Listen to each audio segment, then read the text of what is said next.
J'accompagne ma mère qui est octogénaire, 85 ans, atteinte de troubles neurodégénératifs.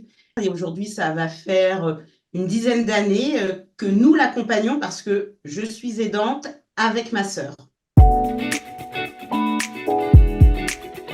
Ça n'a pas été un déclic que j'ai eu, mais quelque chose qui m'a été imposé, en l'occurrence par le corps médical, puisque notre mère a chuté à la maison, hospitalisation, et le couperet, il faut désormais mettre votre mère en EHPAD, pas de retour à domicile possible. J'étais dans le déni parce que bien avant qu'elle chute et qu'elle soit à l'hôpital, je me rendais bien compte, ainsi que ma sœur, que des choses n'allaient pas, mais on palliait. Et puis, on voulait croire que si on en faisait plus, ça allait le faire. Mais en fait, non, ça ne l'a plus fait. Et donc, quand le couperet est tombé, ça a été un choc, un état de sidération, parce que tout d'un coup, on n'avait plus la liberté de choisir, quoi. On nous disait, non, maintenant, c'est plus possible. Je me suis repositionnée sur moi et je me suis dit, mais Christelle, tu ne vas pas pouvoir être H24 avec ta mère. Tu ne vas pas pouvoir pour des raisons professionnelles et aussi parce que tu n'en as pas envie. Je veux dire, il y avait déjà eu bien 8 ans où on était H24 avec elle et encore plus ma sœur qui est en proximité géographique. Donc, à un moment donné, ça a été difficile, mais j'ai dû quelque part trahir la promesse que je lui avais faite, qu'on lui avait faite, ma sœur et moi, qui était « ne me mettez pas en maison de retraite ». Mais ça, c'est une promesse qu'on lui avait faite quand on avait 15 ans. Et aujourd'hui, la situation, elle était complètement différente. Ça a été de recourir à une médiation familiale. Et on est arrivé à un moment donné où elle et moi, on n'avait pas du tout ce que les professionnels appellent le même projet de vie pour notre mère. On n'arrivait plus à s'entendre au point où on en était à se dire on va se parler par avocat interposé. Et là, l'avocate vers laquelle je m'étais tournée, elle m'a dit stop. Il y a une autre solution, ça s'appelle la médiation familiale. C'est un tiers neutre qui va vous permettre de venir poser chacune vos difficultés, vos points de vue, ce que vous n'arrivez pas à vous dire. Et ça a vraiment été un outil précieux auquel je ne croyais pas, mais auquel je conseille à tous les aidants de recourir.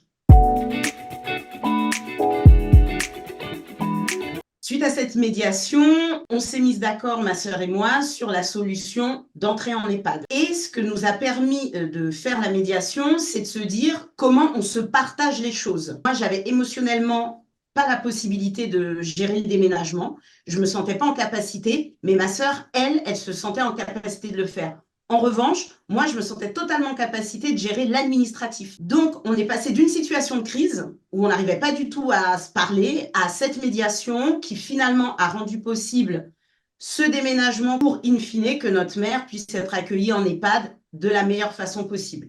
Aujourd'hui, je dirais que ma mère se sent bien. Je vois qu'elle va mieux parce qu'elle a aussi repris du poids. Donc ça, c'est côté très physique, mais aussi parce que je la retrouve à sourire, à avoir des discussions et à avoir une vie sociale qu'elle n'avait plus. Aujourd'hui, à l'EHPAD, moi, quand je viens voir ma mère, c'est pour un temps de qualité, avec ma sœur, avec ma nièce, pour jouer, pour rigoler, pour un peu se balader. Et ça, sans l'EHPAD, je ne l'aurais jamais eu.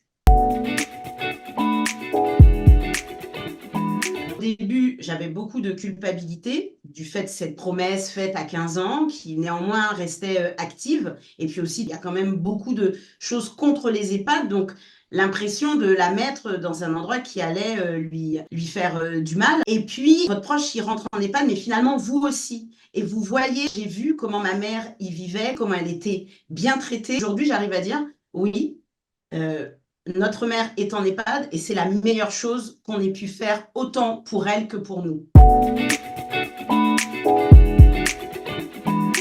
Les aidants l'entendent tout le temps, mais vraiment ne pas s'isoler. Et donc, être dans des groupes d'aidants, dans des groupes de parole ou appeler des associations, c'est extrêmement important parce que toute seule, la culpabilité, on ne s'en décolle pas parce que c'est une situation de crise qui nous arrive. Et lorsqu'on est en crise, on ne peut pas se mettre à bien réfléchir. Un dernier conseil par rapport à cette hésitation que l'on peut avoir lorsqu'on est aidant, se dire est-ce que je mets mon parent en EHPAD, allez voir, renseignez-vous, mais surtout, ne vous oubliez pas. La meilleure chose que j'ai fait pour moi, c'est de me faire passer en premier.